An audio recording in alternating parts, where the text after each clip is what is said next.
প্রিয় বন্ধুরা, আশা করি তোমরা প্রত্যেকেই ভালো আছো। এই মুহূর্তে দেখতে পাচ্ছ আর কি মাঠের মধ্যে বসে আছি। তো তোমরা অনেকেই কোয়েরি সেন্ড করছিলে আমার কাছে যে দাদা আমাদের ইউটিউবে নতুন করে একটা জার্নি শুরু করার কথা ভাবছি, কিন্তু আমাদের হাতে কিছুই নেই, আমরা কিভাবে কি শুরু করব। তো তোমাদের এই কোয়েরি তোমরা এত পরিমাণে আমাকে জিজ্ঞাসা করছো, যার কারণে আমি তোমাদের কথা শুনে কিন্তু এখান থেকে 8 বছর আগে আর কি হারিয়ে গিয়েছিলাম কিছুক্ষণের জন্য। তো দেখো আজকে আমি অল্পক্ষণের মধ্যেই আর কি তোমাদেরকে কয়েকটা কথা বলতে আর কি এসেছি এখানে। তুমি যদি মনে করো যে ইউটিউবের মধ্যে তুমি একটা জগৎ তৈরি করবে এবং তুমি অপেক্ষায় বসে আছো যে কবে তোমার কাছে সুন্দর সুন্দর ইকুইপমেন্টস আসবে, বা যে যে যন্ত্রপাতিগুলো যারা প্রফেশনাল ইউটিউবার্স ইউজ করে, তুমি সেই সমস্ত যন্ত্রপাতির অপেক্ষায় আছো। তো এই যে অপেক্ষায় থেকে তুমি যে সময়টা নষ্ট করছো, এই সময়টা কিন্তু পরবর্তীতে পাবে না। হয়তো অ্যাম্বিশন ভাইবসকে নিয়ে বিগত 3 বছরের ইউটিউবের মধ্যে আমার যাত্রা, কিন্তু এখান থেকে 8 বছর আগে কিন্তু প্রকৃত অর্থেই আমি ইউটিউবে নতুন একটা জার্নি শুরু করেছিলাম। যদিও আমি সেই চ্যানেলটা কিন্তু আজকে অ্যাম্বিশন ভাইবস যে জায়গায় দাঁড়িয়ে আছে, তোমরা অবশ্য দেখতেই পাচ্ছ যে প্রায় 2000-এর কাছাকাছি সাবস্ক্রাইবারের যে মাইলস্টোন, সেটা কিন্তু অ্যাম্বিশন ভাইবস আর কি গেইন করতে চলেছে। তো ব্যাপারটা হলো, এই যে 8 বছর আগে তখন আমার হাতে ছিল কিন্তু শুধুমাত্র একটা মাইক্রোম্যাক্স স্পার্ক 3, এই যে ফোন, ছোটোখাটো একটা অ্যান্ড্রয়েড ফোন। তো সেই ফোনটা দিয়েই কিন্তু আমি আমার জার্নিটা স্টার্ট করেছিলাম। এবং মজার ব্যাপারটা হচ্ছে এখন যে এই যে ভিডিওটা আমি শ্যুট করছি, এটাও কিন্তু ছোটোখাটো একটা মানে মিডিয়াম মানে বাজেটের মধ্যে একটা ফোন, যেটা আমার কিনতে খরচ হয়েছিল কিন্তু মাত্র 14,000 টাকা। এটা হচ্ছে স্যামসাংয়ের M14 যে সিরিজটা আছে, সেই ফোন, সেই স্মার্টফোন।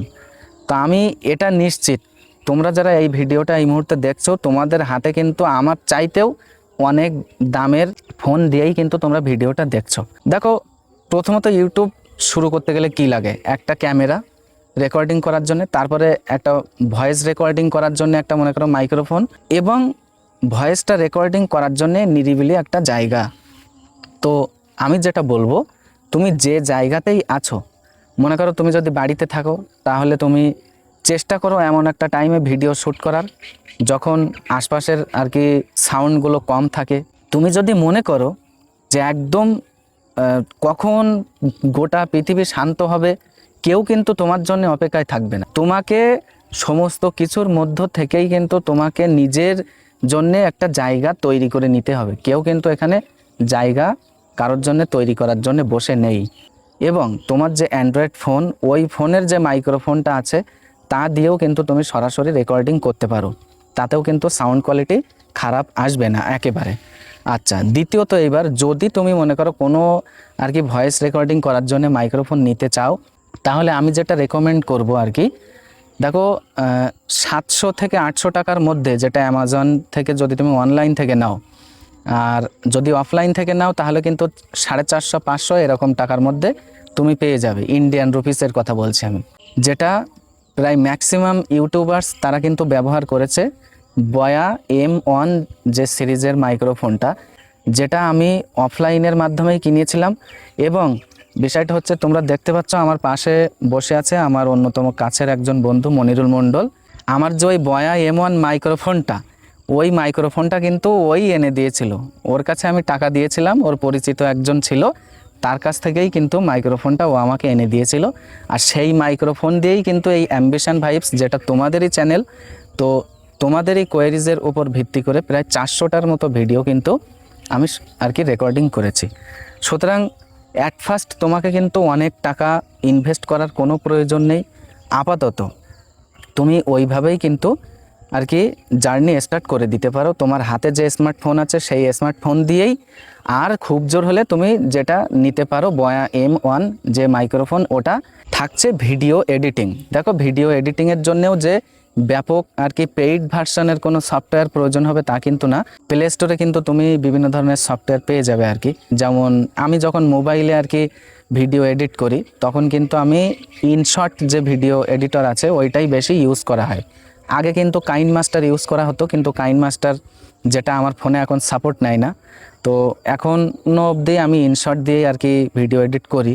তারপরে ভিএন ভিডিও এডিটর আছে। আর যদি তুমি কম্পিউটার বা ল্যাপটপ এরকম যদি এতে যদি তুমি ডিভাইসে ভিডিও এডিটিং করো, তাহলে সেক্ষেত্রে আমি যেটা আপাতত আমার কম্পিউটারে ইউজ করি সেটা হচ্ছে ভিএসডিসি। তো আপাতত এতটুকুই। নেক্সট কোনো ইনফরমেটিভ আপডেটের সাথে তোমাদেরকে কিন্তু আরও জানাবো, এবং তোমাদের আরও যা কিছু কোয়েরি আছে তোমরা কিন্তু অবশ্যই আমার কাছে তা জানাতে পারো। তোমরা যদি আমাদের কাছে তোমাদের কোয়েরিগুলো জানাতে চাও, তাহলে আমাদের এই ভিডিওর ডেসক্রিপশন বক্সে আমাদের অফিসিয়াল হোয়াটসঅ্যাপের লিঙ্কটা আমি দিয়ে রেখেছি। সেখান থেকে কিন্তু সরাসরি লিঙ্কে ভিজিট করে তোমরা তোমাদের কোয়েরিজগুলো আমাকে জানিয়ে দিতে পারো, ঠিক আছে? তো প্রিয় বন্ধুরা, এতক্ষণ সাথে থাকার জন্য তোমাদের প্রত্যেককেই আমি অসংখ্য ধন্যবাদ জানাচ্ছি। আর এরকমভাবেই তোমাদের প্রত্যেকটা কোয়েরিজের সঙ্গে কিন্তু আমি থাকবো, তোমাদেরই সুমনদা।